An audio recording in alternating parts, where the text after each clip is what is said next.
Hello बच्चों, कैसे हो आप लोग बेटा। तो आज सेकंड राउंड की काउंसलिंग की चॉइस फिलिंग बेटा स्टार्ट हो गई है। ठीक है, बहुत सारे बच्चों की ये क्वेरीज आ रही थी कि उनके पोर्टल्स ओपन नहीं हो रहे हैं, तो घबराने वाली बात नहीं है। अगर आपने फर्स्ट राउंड में बाकायदे पार्टिसिपेट किया है, ठीक है बेटा, तो वो हो सकता है कुछ कंजेशंस के कारण आपके पोर्टल्स ओपन ना हो रहे हों, लेकिन वो बहुत जल्दी ओपन होने लगेंगे। अभी 10 दिन का समय है बेटा, तो टेंशन वाली बात नहीं है। आप लोग इतना जल्दी पैनिक मत कीजिए करिए, ठीक बच्चों। और कल एक आपका नोटिस जारी हुआ बेटा सीजीडीएमए के साइट्स पे, मैं थोड़ा सा उसको भी डिटेल में डिस्कस करूंगा।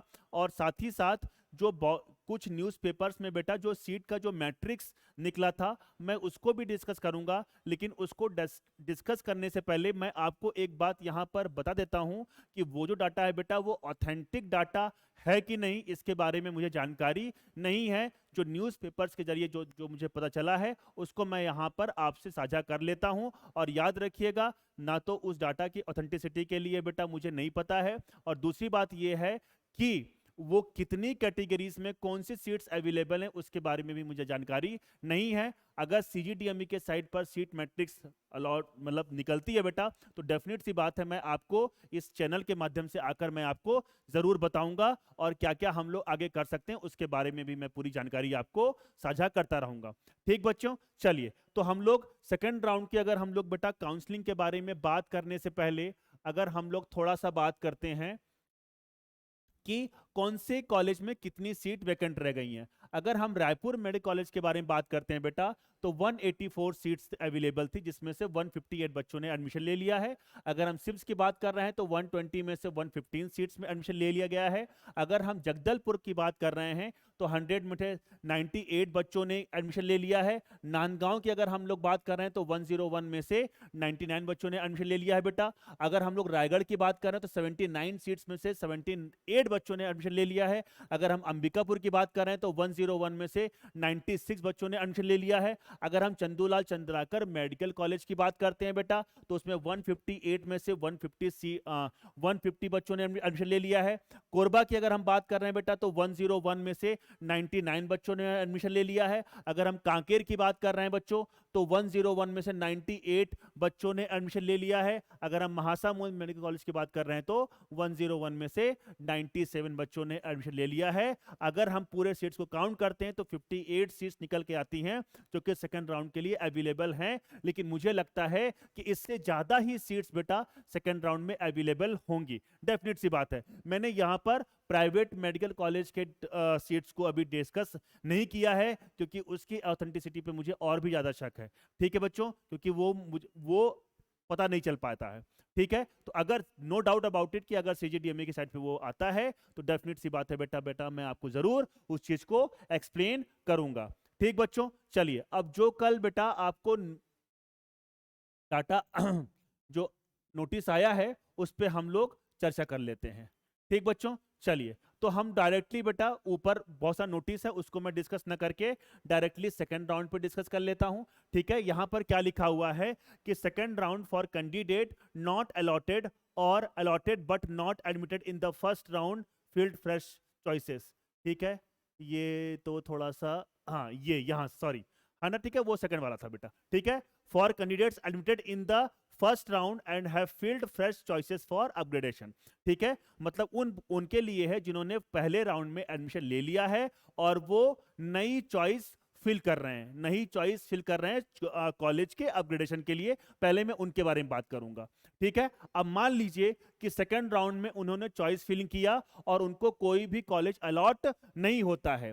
ठीक है, तो अगर उनको कोई भी नया कॉलेज अगर अलॉट नहीं होता, यहाँ के लिखा हुआ है न्यू इंस्टीट्यूट नॉट अलॉटेड, मतलब कि उनको कोई नया कॉलेज अगर अलॉट नहीं होता है, तो बेटा उनकी जो पुराना कॉलेज था जिसमें वो एडमिशन ले चुके थे वही सीट उनकी रह जाएगी, और फिर वो आउट ऑफ द काउंसलिंग में चले जाएंगे। मतलब कि अब वो काउंसलिंग में पार्टिसिपेट नहीं कर सकते। इसका मतलब क्या है, क्या वो मॉपअप राउंड के लिए अवेलेबल नहीं होंगे। ठीक है, अब अगर हम बात करते हैं डेंटल कॉलेज की।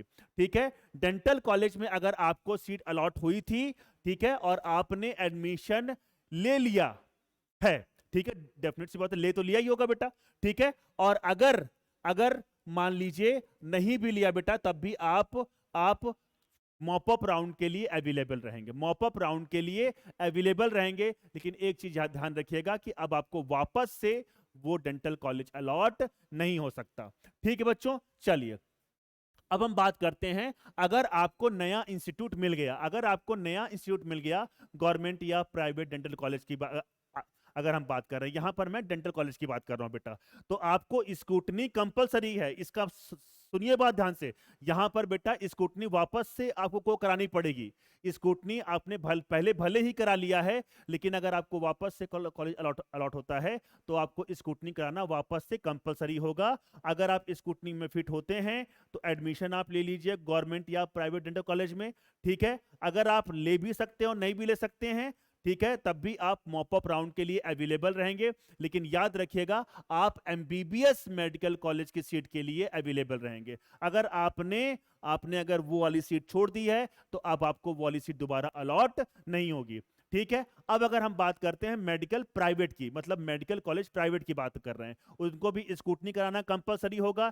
स्कूटनी में फिट होते हैं तो वो आपने अगर एडमिशन ले लिया बेटा, अगर आपने एडमिशन ले लिया तब तो आप आउट ऑफ द काउंसलिंग हो जाएंगे। इसका मतलब अब आप मॉपअप राउंड में गवर्नमेंट मेडिकल कॉलेज सीट्स के लिए अवेलेबल नहीं रहेंगे, अगर आपने यहां पर एडमिशन ले लिया तो। अगर आपने नहीं लिया तो डेफिनेट सी बात है आप मॉपअप राउंड के लिए अवेलेबल रहेंगे, ठीक बच्चों। और अगर हम बात कर रहे हैं गवर्नमेंट कॉलेज की, ठीक है, तो स्कूटनिंग एंड एडमिशन कंपलसरी है। स्कूटनिंग एंड एडमिशन कंपलसरी है, इसका मतलब अगर सेकंड राउंड में जो भी कॉलेज आपको अलॉट होता है बेटा, वो आपका फाइनल कॉलेज होगा। और याद रखिएगा एक चीज और, again I am telling you, आपको जो भी नया कॉलेज मान लीजिए अलॉट हुआ बेटा, आप जाइए वहां पर एडमिशन लीजिए। और याद रखिएगा जो पुराना मेडिकल कॉलेज, जैसे कि मान लीजिए सपोज कीजिए कि आपको अंबिकापुर मेडिकल कॉलेज पहले मिला था, बाद में आपको मिल गया रायगढ़ का मेडिकल कॉलेज। अब सुनिएगा बात ध्यान से, आपको अब आपने मन चेंज कर लिया कि नहीं भैया अब मुझे अंबिकापुर मेडिकल कॉलेज में ही रहना है, तो ऐसा अब आप नहीं कर पाएंगे, क्योंकि आप वाली सीट किसी और पीछे वाले बच्चों को दे दी गई है। तो आपको रायगढ़ में जाकर दोबारा एडमिशन लेना पड़ेगा, और उसमें भी आपको वापस से पैसे लगाने पड़ेंगे, क्योंकि जब आप एडमिशन कैंसिल कराएंगे बेटा कहां पर, अंबिकापुर में, उस टाइम पर आपको तुरंत रिफंड नहीं मिलेगा कि लो भैया लेकर चले जाओ। ऐसा नहीं होता बेटा, रिफंड गवर्नमेंट में रिफंड में आने में टाइम लगता है, तो आपको वापस से पैसे का जुगाड़ करना पड़ेगा, व्यवस्था करनी पड़ेगी पैसे की आपके पेरेंट्स को। आ गई बात समझ में, है ना। आप ले चाहे मत ले, अगर आप नहीं लेते हैं तब भी आप आउट ऑफ द काउंसलिंग हो जाएंगे, और लेते हैं तब भी, और नहीं लेते हैं तब भी, ठीक है बच्चों। चलिए अब यहां पर क्या लिखा हुआ है, second round for candidate not allotted और allotted but not admitted in the first round. मतलब कि या तो उनको अलॉट ही नहीं हुआ, और अगर अलॉट हुआ भी तो उन्होंने एडमिशन नहीं लिया, ठीक है। अगर उनको कोई अलॉट नहीं हुआ है बेटा, तब तो वो डायरेक्टली मॉपअप राउंड के लिए अवेलेबल होंगे। और अगर अगर सुनो, अगर उनको अलॉट हो गया बेटा गवर्नमेंट मेडिकल कॉलेज, तो स्कूटनी कंपलसरी है, स्कूटनी फिट हो गए तो एडमिशन लेना मैंडेटरी होगा, और वो आउट ऑफ द काउंसलिंग हो जाएंगे। अगर आपने प्राइवेट मेडिकल कॉलेज लिया, मान लो अलॉट हुआ private medical college, scrutiny compulsory है, अगर आप अनफिट हुए बेटा तब तो आप सिंपल सी बात है आउट ऑफ द काउंसलिंग हो जाएंगे। लेकिन अगर आप स्कूटनी में फिट होते हैं तो आप एडमिशन अगर ले लेते हैं, अगर आप एडमिशन ले लेते हैं तब भी आप आउट ऑफ द काउंसलिंग हो जाएंगे। इसका मतलब अब आपको जो प्राइवेट मेडिकल कॉलेज मिला है वही आपको रहना पड़ेगा। आप गवर्नमेंट अगर मॉपअप राउंड में अगर सीट आती भी है तो भी आपको उसके लिए अवेलेबल आप नहीं रहेंगे, ठीक है। वैसे याद रखिएगा बेटा मॉपअप राउंड के लिए बहुत ज्यादा सीट्स नहीं बचती हैं, मैक्सिमम बच्चे सेकंड राउंड में एडमिशन लेके मतलब खत्म हो जाती है सीट्स, मेडिकल कॉलेज में जनरली सीट्स नहीं बचती हैं। एक आध दो की बात हम नहीं कर रहे हैं, ठीक बच्चों। चलिए अब अगर हम बात करते हैं गवर्नमेंट या प्राइवेट डेंटल कॉलेज की, तो यहां पर भी स्कूटनी कंपलसरी है। स्कूटनी में अनफिट होंगे तो आप आउट ऑफ द काउंसलिंग वैसे ही हो जाएंगे। लेकिन अगर स्कूटनी फिट होते हैं तो आपने एडमिशन ले भी सकते हैं, नहीं भी ले सकते हैं, ठीक है। आप mop up round only MBBS course option available. इसका मतलब क्या कि आप सिर्फ एमबीबीएस के लिए अवेलेबल होंगे। मान लीजिए आपको गवर्नमेंट डेंटल कॉलेज मिल गया था, आपने वापस से एडमिशन नहीं लिया, तो अब आपको गवर्नमेंट डेंटल कॉलेज वापस से नहीं मिलेगा। तो मुझे लगता है ये चीज आपको समझ में आ गई, ठीक है।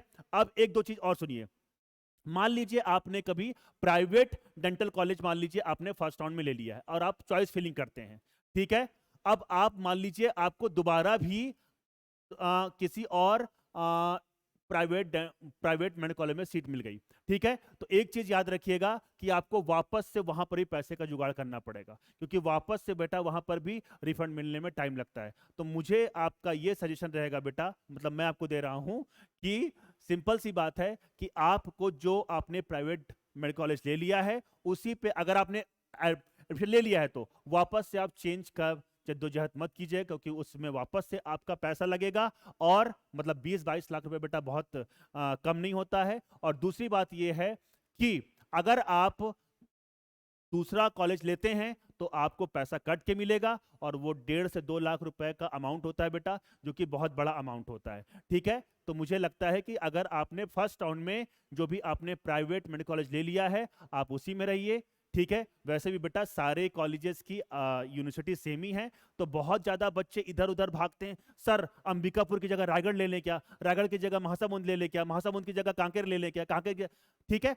नो डाउट अबाउट इट कि कुछ कॉलेज का थोड़ा बहुत फर्क होता है बेटा, लेकिन बहुत ज्यादा फर्क नहीं होता है, ठीक है। तो आप इतना टेंशन में मत लीजिए। अगर आपको मेडिकल कॉलेज की सीट मिल रही है बेटा, तो आप, अगर आपको गवर्नमेंट मेडिकल कॉलेज की सीट मिल रही है तो आप खुशनसीब हैं, क्योंकि आप उनके ऊपर देखिए बेटा जिनको सीट्स नहीं मिली है, आप उनसे कंपैरिजन कीजिए, ठीक है। चलिए, तो यहां तक बेटा जो भी आपको नोटिस था वो मैंने बता दिया। इसको याद रखिएगा, सेकंड राउंड में भी स्क्रूटनी कंपलसरी हो गई है, इस चीज को थोड़ा सा ध्यान दीजिएगा। और जो मैंने आपको सीट मैट्रिक्स बताया वो इतना ज्यादा डाटा ऑथेंटिक नहीं है बेटा। अगर कोई और इंफॉर्मेशन आती है CGDMA की साइट पे तो मैं आपको जरूर बताऊंगा, ठीक है। और बहुत सारे बच्चे पूछते हैं कि सर यहाँ पर ये चीज है, मतलब कितना पॉसिबिलिटी है बेटा। तो अभी 1-2 दिन रुक जाइए, हो सकता है कोई और डाटा मुझे मिले बेटा, तो डेफिनेट सी मैं एक अलग सी वीडियो लेके आपके पास जरूर आऊंगा। तब तक के लिए बच्चों अपना ख्याल रखिए, स्वस्थ रहिए अच्छे से।